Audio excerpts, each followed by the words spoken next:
The story of warfare has always been one of evolution, with every generation discovering new ways to outmaneuver, overwhelm, and outlast its enemies. For most of history, these tools were visible: swords, guns, tanks, and nuclear bombs. But as the 21st century unfolded, the battlefield shifted into a realm that cannot be seen. In this space, destruction is carried not by missiles or bullets, but by lines of code. The rise of cyber weapons introduced a kind of warfare so silent and so invisible that entire systems could be dismantled without a single explosion, and governments might not even realize they were under attack until the damage was done. In the earliest days of the internet, hacking was thought of as a nuisance more than a threat. During the 1980s and 1990s, teenagers and hobbyists broke into university servers, stole passwords, or tested the limits of fledgling networks. What seemed like pranks or acts of rebellion quickly began to reveal something more profound. If amateurs could disrupt digital systems for fun, then organized and well-funded actors could use the same techniques to gain power, steal intelligence, or sabotage rivals.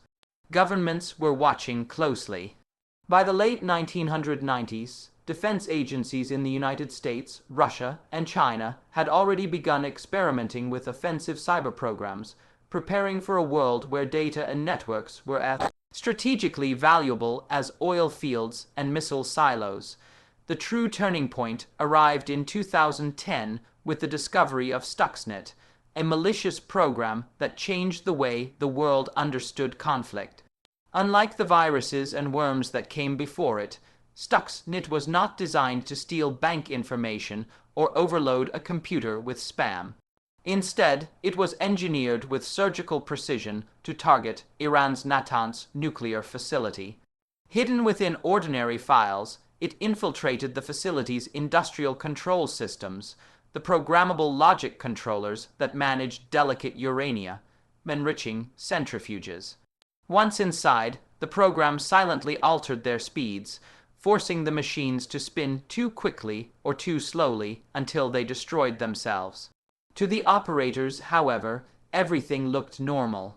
Stuxnet was feeding them false data, tricking scientists into believing their equipment was functioning perfectly while in reality it was tearing itself apart. When Stuxnet was finally uncovered, it sent shockwaves through the international community. Here was proof that a digital weapon could cause real world destruction, not just inconvenience. A line of code had managed to accomplish what bombs or missiles might have done, but without the political fallout of open warfare. No explosions, no casualties in the traditional sense, yet hundreds of centrifuges were rendered useless, setting Iran's nuclear ambitions back years. The sophistication of the attack left little doubt that it had been developed by a state, and most experts concluded it was a joint effort by the United States and Israel. Neither nation admitted responsibility, but the message was clear: the cyber battlefield was real, and it had just been weaponized. The implications of Stuxnet were staggering. If one program could quietly sabotage a heavily guarded nuclear facility, then no piece of infrastructure was truly safe. Power grids, water supplies, transportation systems, hospitals, and even financial networks could all be targeted by future cyber weapons.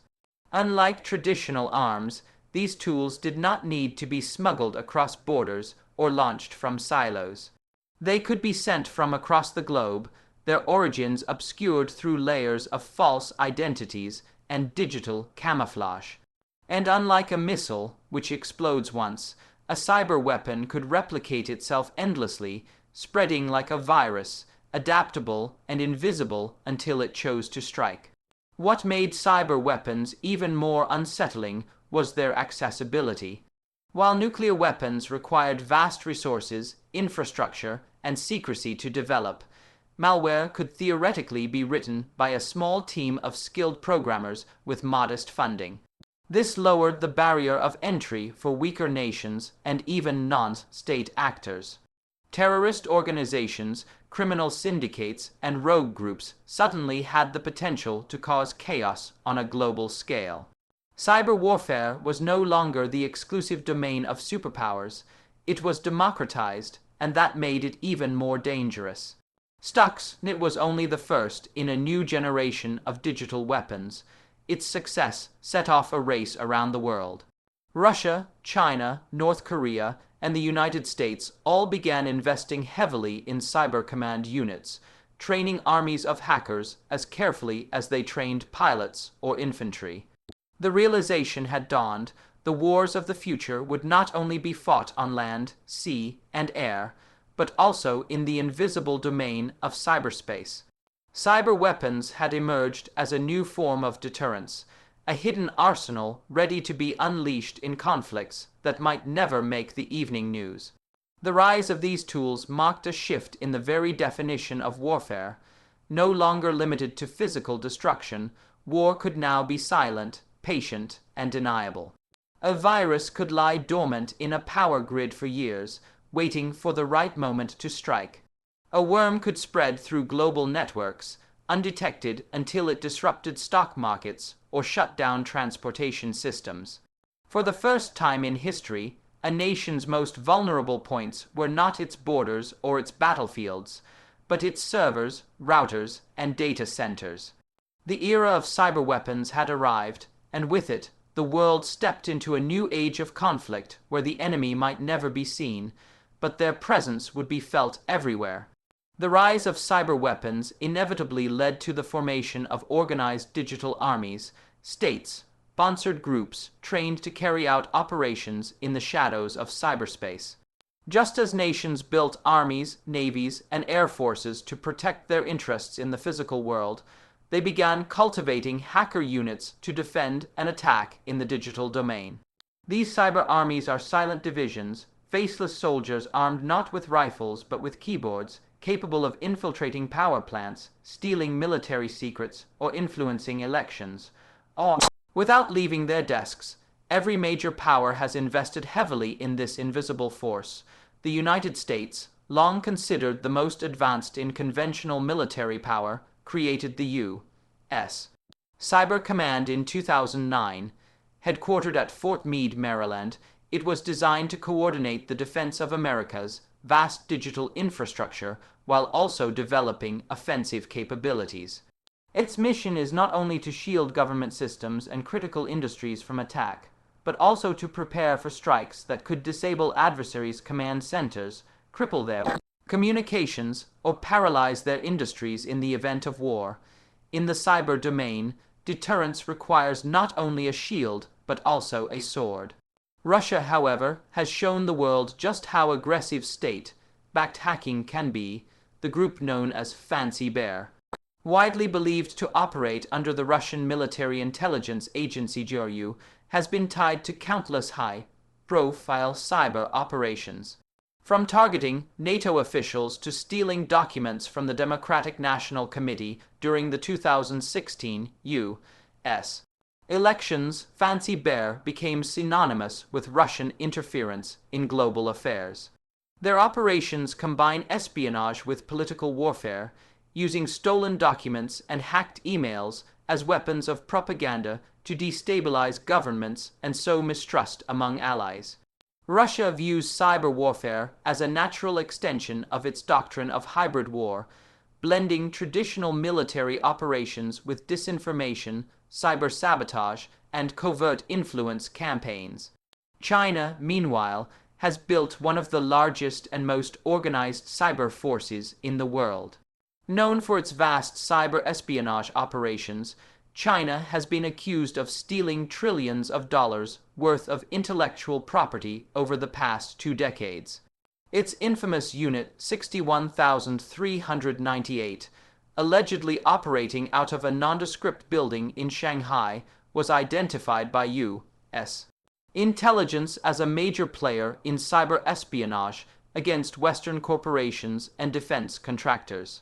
From aerospace blueprints to pharmaceutical research, China's hackers have raided industries across the globe, feeding into Beijing's rapid rise in technological and military capabilities. Beyond espionage, China has also developed offensive programs capable of shutting down power grids, manipulating financial networks, and infiltrating military communication systems. For Beijing, cyber operations are not just about spying, they are about leveling the playing field against the West. North Korea, though small in size and isolated from the global economy, has become one of the most notorious actors in cyberspace. Its hacking unit, often referred to as the Lazarus Group, has been linked to some of the most audacious digital heists in history. In 2016, Lazarus attempted to steal nearly $1 billion from the Federal Reserve Bank of New York through fraudulent transactions, successfully making off with over $80 million. North Korean hackers have also been accused of launching the WannaCry ransomware attack in 2017, which spread to over 150 countries and disrupted hospitals, businesses, and governments worldwide. For Pyongyang, cybercrime is not only a weapon of war, but also a means of survival, an alternative stream of revenue to bypass crippling international sanctions. Iran, too, has entered the cyber battlefield, particularly after being the victim of Stuxnet. Its cyber units have launched retaliatory attacks against banks, oil companies, and even water facilities in the United States and the Middle East. In 2012, a group calling itself Cutting Sword of Justice attacked Saudi Aramco, the world's largest oil company, wiping data from 30,000 computers. This was a warning that the Gulf's most vital economic lifeline could be disrupted with a few strokes of code. Since then, Iran has expanded its capabilities, targeting Israel, Saudi Arabia, and Western interests across the globe. The tactics of these cyber armies vary widely. Some specialize in espionage, stealing valuable secrets and intellectual property. Others focus on sabotage, embedding malware in critical infrastructure that can be activated in times of conflict. Still others engage in psychological operations, spreading disinformation and fueling political polarization within rival nations. The beauty and the danger of cyber warfare is its ambiguity. An attack can be disguised as the work of criminals or independent hackers, giving governments plausible deniability. Attribution becomes a guessing game, and in that uncertainty lies the perfect cover for aggressive operations. What makes state-sponsored hacking even more dangerous is its reach. Unlike traditional militaries, cyber units are not bound by geography. A hacker in Moscow can infiltrate a hospital in London. A group in Pyongyang can steal from banks in New York. A team in Beijing can manipulate satellites orbiting the Earth.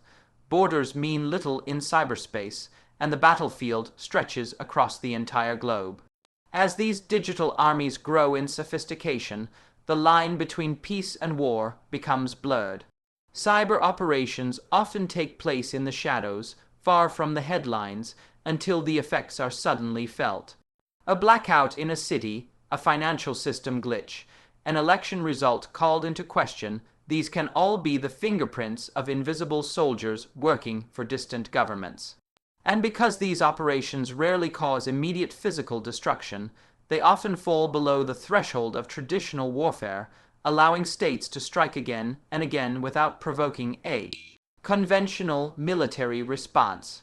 The world now lives with the reality that behind every network, every industry, and every government system, there may be an unseen presence, silent, patient, and waiting.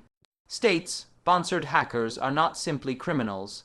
They are soldiers of a new kind, fighting on a battlefield without borders, where every device connected to the internet is a potential target. This is the new face of global conflict, and the armies that fight it are hidden in plain sight. Modern civilization is built on an intricate web of infrastructure, power plants, transportation networks, communication systems, hospitals, and water supplies.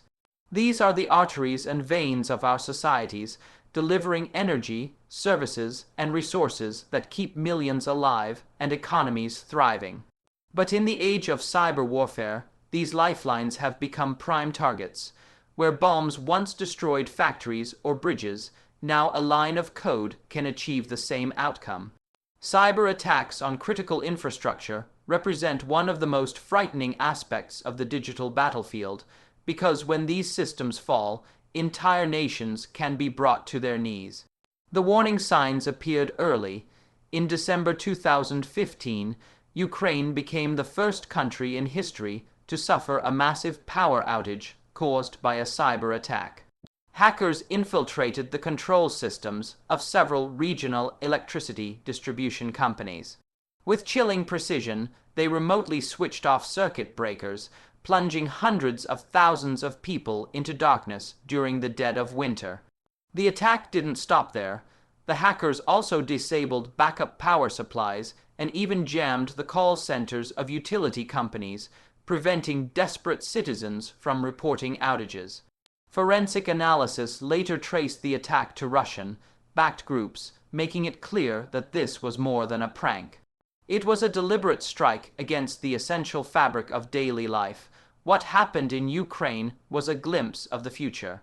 Critical infrastructure, once considered untouchable, was now vulnerable to sabotage without a single missile fired.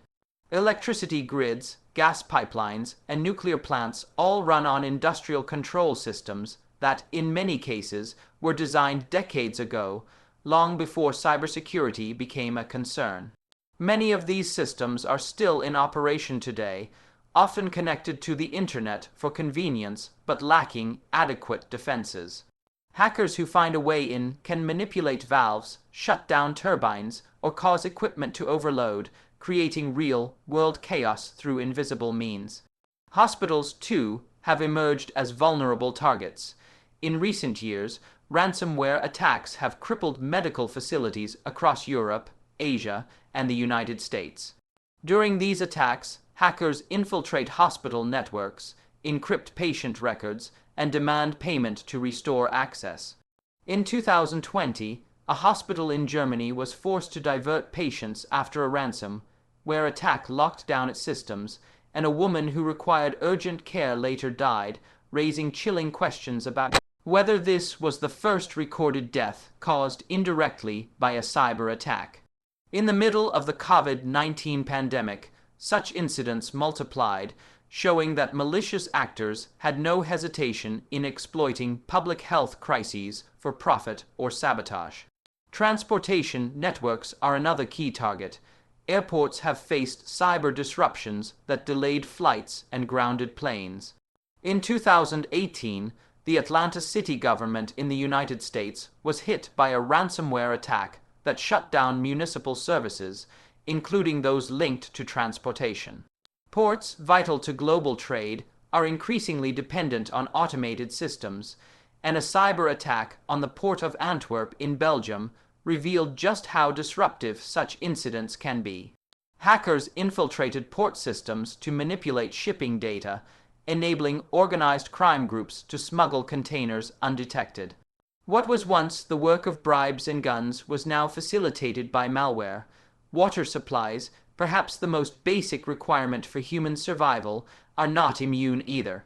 In 2021, hackers attempted to poison the water system of Oldsmar, Florida, by remotely increasing the amount of sodium hydroxide in the water supply to dangerous levels. Luckily, a vigilant operator noticed the change in time and prevented disaster. Yet the incident showed just how fragile these systems can be, and how a single intrusion could put thousands of lives at risk. The economic impact of infrastructure attacks is also immense. In 2021, the Colonial Pipeline in the United States fell victim to a ransomware attack that forced the company to shut down its operations. The result was widespread fuel shortages, panic buying, and long lines at gas stations along the East Coast. The attackers, believed to be a Russian-speaking criminal group, were not a military unit, but the disruption they caused resembled the effects of a large-scale sabotage campaign. It revealed a sobering truth: whether launched by states or criminals, cyber attacks on infrastructure could cause national emergencies in a matter of hours. What makes these attacks even more dangerous is that they often blur the line between war and crime. A ransomware attack may appear financially motivated, but it could also be a cover for a hostile state probing a nation's defenses. A blackout in one city might look like an accident, but could, in reality, be a test run for a larger assault. Attribution is notoriously difficult, and in that ambiguity lies both risk and strategy. Governments may hesitate to retaliate forcefully if they cannot prove beyond doubt who was responsible. This creates an environment where adversaries can push boundaries without fear of direct confrontation. As technology advances, the threat only grows. Smart grids, automated transportation, and interconnected supply chains create efficiencies but also new vulnerabilities. The more that critical infrastructure depends on digital systems, the more exposed societies become to cyber sabotage. Experts warn that in the event of a full-scale cyber conflict, infrastructure would be the first and most devastating target, with cascading effects that could cripple entire nations within days. Cyber attacks on critical infrastructure are not just about technology, they are about survival. When the lights go out, when the water stops flowing, when hospitals shut their doors, society itself begins to unravel. And unlike traditional attacks, these strikes can happen suddenly, without warning, and without a single shot being fired. In this silent battlefield, the most ordinary aspects of modern life, electricity, food, fuel, and health, become the front lines of a new kind of war. If sabotage is the most visible form of cyber warfare, then espionage is its silent twin, constantly operating in the background, rarely noticed, but always shaping the balance of power. Espionage has existed as long as nations themselves, with spies stealing secrets, bribing informants, and infiltrating rival courts and governments. But in the digital age, the spy no longer needs disguises, hidden cameras, or coded letters. Instead, they need only a computer and a connection to the internet. Cyber espionage has become the most widespread and enduring aspect of global conflict, with every major state both a perpetrator and a victim. Unlike spectacular attacks that shut down power grids or paralyze hospitals, espionage is designed to remain hidden for as long as possible.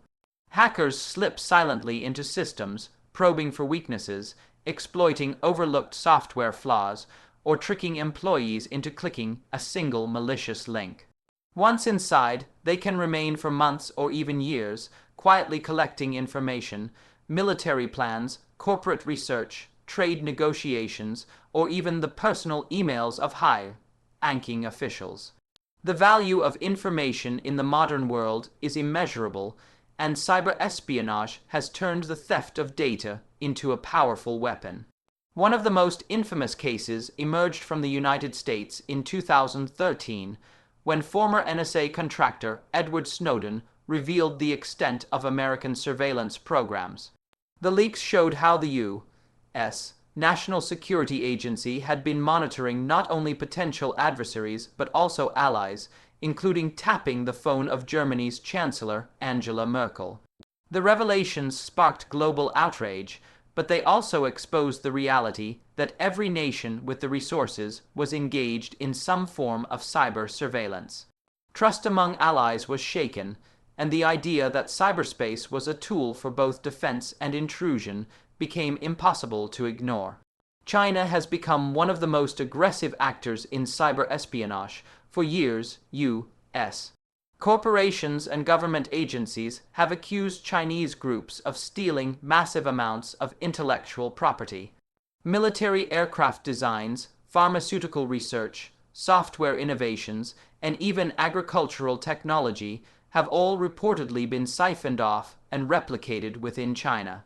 In 2014, the U.S. Justice Department indicted 5 members of China's People's Liberation Army on charges of hacking into American companies, accusing them of stealing trade secrets worth billions. While the indictments were largely symbolic, those individuals were never extradited. It highlighted how cyber theft was reshaping global economic competition. What once took decades of research and development could now be acquired through a few months of careful infiltration. Russia, too, has used cyber espionage to advance its strategic objectives. In 2020, the SolarWinds hack shook Washington when it was revealed that Russian operatives had infiltrated U.S. government networks through a widely used software platform. The attackers had inserted malicious code into a software update, which was then distributed to thousands of organizations worldwide, including U.S. federal agencies, major corporations, and even cybersecurity firms. For months, Russian intelligence had undetected access to sensitive communications and data, a breach described by experts as one of the most sophisticated espionage operations ever discovered. It was a stark reminder that even the most advanced systems could be turned into vulnerabilities, but espionage is not limited to governments and corporations. Individuals have become targets too. Diplomats, journalists, activists, and even private citizens may find themselves monitored if they are of interest to powerful states. Social media platforms, email accounts, and messaging apps are often harvested for data. In authoritarian countries, cyber espionage is routinely used to track dissidents, silence opposition, and maintain control. In democratic nations, the line between security and privacy is often tested, with intelligence agencies arguing that surveillance is necessary to protect against terrorism or foreign interference.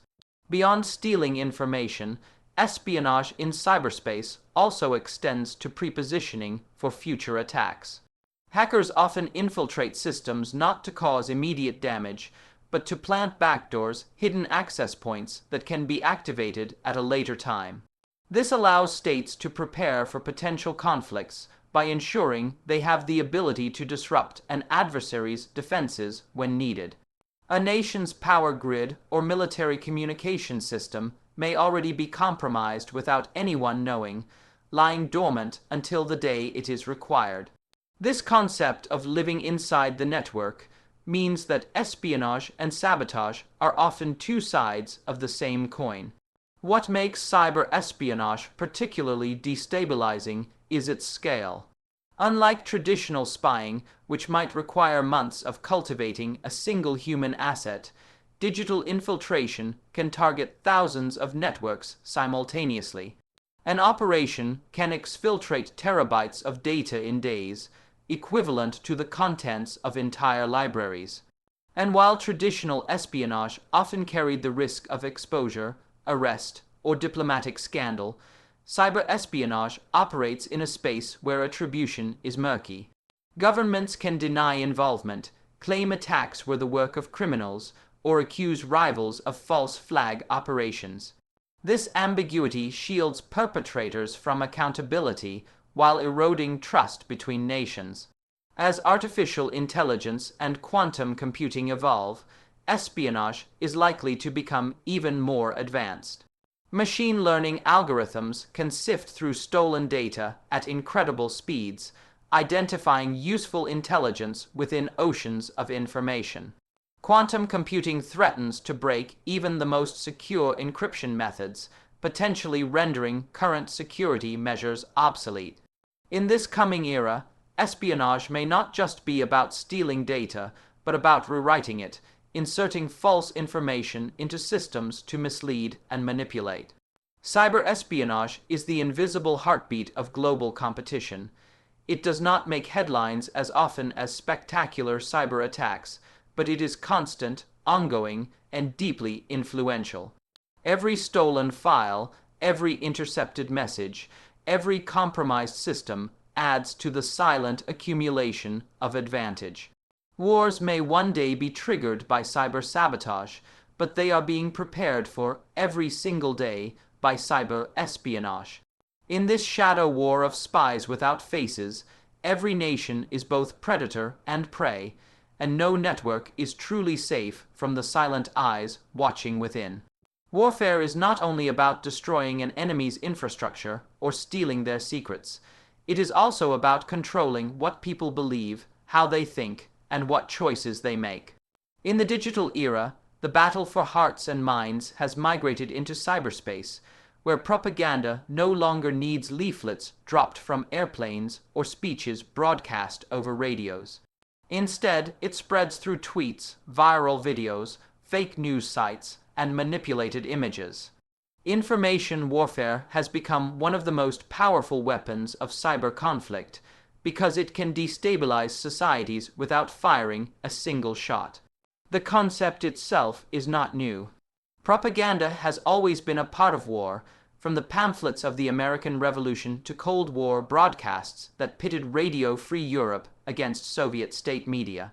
What has changed is speed, scale, and precision. Social media platforms and online news outlets have created an ecosystem where information spreads instantly across the globe, unfiltered and often unchecked. A single false story can reach millions within hours, amplified by algorithms that reward outrage and division.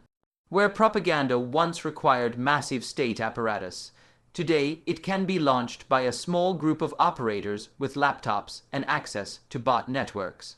The 2016 U.S. presidential election was one of the most prominent examples of this new digital battlefield. Investigations later revealed that Russian-backed groups had used social media platforms to spread divisive content, targeting both sides of the political spectrum. They created fake accounts, posed as ordinary citizens, and injected false narratives into public debates. Memes, videos, and fabricated news stories were designed to inflame anger, deepen distrust, and erode faith in democratic institutions. It was not about changing votes directly, but about creating confusion, amplifying existing divisions, and making truth itself harder to discern. This strategy, sometimes called the fire hose of falsehood, relies on overwhelming people with so much conflicting information that they no longer know what to believe. But this is not just an American story. Across Europe, similar campaigns have been documented. During elections in France and Germany, disinformation campaigns sought to undermine confidence in leaders and encourage extremist viewpoints. In the United Kingdom, the Brexit referendum was plagued by waves of online manipulation, much of it traced to outside actors with a vested interest in sowing discord within Europe. These operations are not always about supporting one side or another. They are about destabilizing the system itself, weakening democracies from within by eroding trust. Authoritarian states have embraced these tools not just abroad, but at home. In Russia, troll farms and state-backed media amplify government narratives while discrediting opponents. In China, an immense digital apparatus known as the Great Firewall controls what citizens can see, while armies of online commentators flood platforms with pro-government messages. Disinformation is used domestically to maintain control, silence dissent, and shape national identity. Abroad, it is wielded to present rival powers as corrupt, chaotic, and hypocritical. In this way, information warfare serves both as a shield and a sword. The weaponization of deepfake technology has taken these tactics to a new level. With advanced artificial intelligence, it is now possible to create videos that show politicians saying things they never said, or to fabricate evidence of events that never occurred. These tools are becoming more sophisticated and accessible, raising fears that future conflicts could see entire populations manipulated by false realities. Imagine a fake video of a leader declaring war, or fabricated footage of atrocities designed to spark outrage. In a world where seeing is no longer believing, trust in any form of media becomes dangerously fragile. Psychological operations have also become entwined with cyber campaigns. Hackers may not only steal information, but also strategically leak it to embarrass or discredit leaders. Emails or private conversations are released at carefully chosen moments to influence public opinion. By blending truth with lies, attackers create narratives that are difficult to disprove. Even when false claims are later debunked, the damage to credibility is often irreversible. The impact of information warfare goes beyond politics. It can target ethnic tensions, religious divides, or social issues, inflaming conflicts and sometimes even inciting violence. In Myanmar, disinformation spread through Facebook was blamed for fueling hatred against the Rohingya minority, contributing to real-world atrocities. In other regions, online propaganda has been used to recruit extremists, radicalize young people, and spread conspiracy theories that weaken public health responses or disrupt communities. What makes information warfare so effective is its deniability. Unlike tanks crossing borders, a meme has no clear origin. Fake accounts can be created in minutes, routed through servers on the other side of the world. Governments can dismiss accusations, claiming interference is the work of independent actors or criminals. This ambiguity allows nations to strike repeatedly without fear of open retaliation, blurring the line between propaganda, free speech, and hostile operations. The long-term danger of this weapon lies not only in the lies that are spread, but in the erosion of truth itself. When populations lose faith in their institutions, when they cannot agree on basic facts, societies become fractured and paralyzed. Democracies, in particular, are vulnerable because they rely on informed citizens making choices based on shared realities. If that reality can be manipulated, then the very foundations of democracy are at risk. Information warfare is not about defeating armies or destroying cities. It is about planting seeds of doubt, weakening unity, and bending the truth until it breaks. It turns the battlefield inward, making citizens question their leaders, their neighbors, and even themselves. In this invisible war, perception is the prize, and the mind is the battlefield. And in an age where every phone is a screen, and every screen a potential weapon, the fight for truth has become one of the defining struggles of our time. Throughout history, the most dangerous moments have not been the wars themselves, but the races leading up to them. The nuclear arms race of the Cold War pushed humanity to the brink of annihilation, as the United States and the Soviet Union built arsenals capable of destroying the planet many times over. Today, a new race is underway, one less visible, but potentially just as destructive. It is the cyber arms race, a silent competition to build the most advanced digital weapons, and it is unfolding in laboratories, universities, and military facilities around the world. Unlike nuclear arms, cyber weapons are not limited to a handful of powerful states. They are easier to develop, cheaper to deploy, and infinitely replicable. A missile must be manufactured, fueled, and launched. A cyber weapon can be written in code and distributed globally in seconds. Once unleashed, it can be copied endlessly, modified by others, and turned back on its creator. This makes cyber warfare uniquely unpredictable. The line between attacker and victim, producer and consumer, blurs in a way that no other weapon system in history has. The United States, Russia, and China are the three primary players in this escalating competition. Washington has invested billions into U.S. Cyber Command, which works alongside the National Security Agency to create both defensive shields and offensive tools.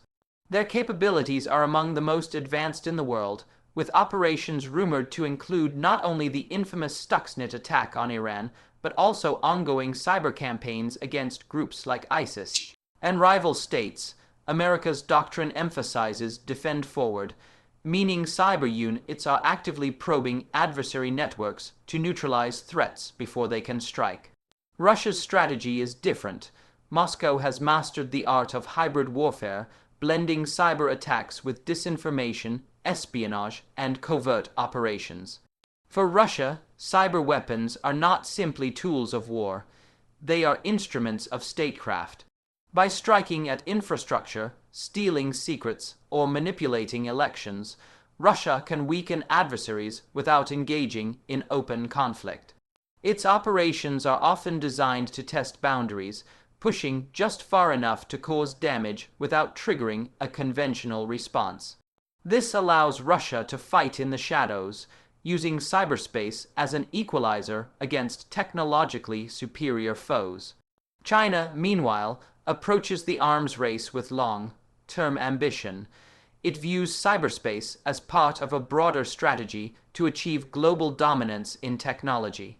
By investing heavily in artificial intelligence, quantum computing, and 5G networks, China is building the digital foundation of future cyber power. Its hackers continue to conduct some of the largest espionage operations in history, siphoning off intellectual property that accelerates China's rise. But Beijing is also developing offensive cyber capabilities designed to paralyze adversaries in the event of conflict, from blinding satellites to shutting down ports and communications. For China, the cyber arms race is not just about security, it is about achieving technological supremacy. Other nations are also racing to keep up. North Korea uses cyber weapons as a means of survival, conducting global heists and ransomware campaigns to fund its regime. Iran, after being the target of Stuxnet, has built its own arsenal of cyber tools to retaliate against enemies in the Middle East and beyond.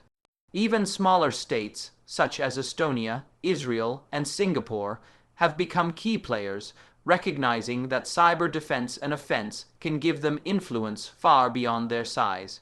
In cyberspace, power is not always measured by population or territory, but by code, creativity, and persistence. What makes the cyber arms race even more volatile is the lack of rules. Nuclear weapons are constrained by treaties, inspections, and decades of diplomacy. Chemical and biological weapons are restricted under international law, but cyber weapons exist in a gray zone with no binding agreements, no inspections, and no clear red lines. Nations are free to experiment, stockpile, and deploy these tools as they see fit. Attempts to establish norms have faltered because states are unwilling to give up an advantage in a domain where attribution is difficult and accountability nearly impossible. This legal vacuum means the world is entering uncharted territory. Cyber weapons are being tested in real time, often on civilian targets, without oversight. Malware like WannaCry and NotPetya, originally created for specific operations, spiraled out of control, infecting hospitals, businesses, and government systems across the globe. These incidents revealed that cyber weapons, once released, are almost impossible to contain. They spread like diseases, jumping from one system to another, sometimes crippling unintended victims. In a sense, the cyber arms race has unleashed a new kind of digital pandemic, one with consequences that are still poorly understood. The next generation of cyber warfare will likely be shaped by emerging technologies. Artificial intelligence can create adaptive malware that learns from defenses and evolves in real time. Quantum computing threatens to break today's encryption, rendering even the most secure systems vulnerable. Autonomous systems, from drones to driverless vehicles, could be hijacked remotely and turned into weapons.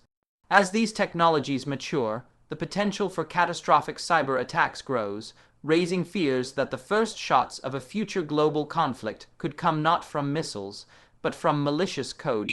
Spreading silently across the world, the cyber arms race is not confined to governments. Private companies, criminal groups, and even lone hackers are participants, blurring the line between military and civilian. A tool developed by one actor can be stolen, modified, and unleashed by another. In this chaotic ecosystem, control is fragile, and the risk of escalation is constant. A single cyber attack could trigger economic collapse, provoke retaliation, or even lead to conventional war if a state decides it has had enough.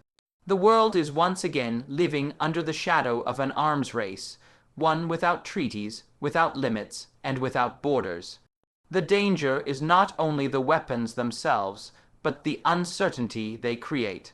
Nations now live with the knowledge that their grids, banks, hospitals, and militaries may already be compromised, waiting for the day a hidden command is given. The cyber arms race is invisible, but its stakes are immense. In this new era of conflict, power is measured not by the size of armies or arsenals, but by mastery of code. And as history has shown, arms races rarely end in peace.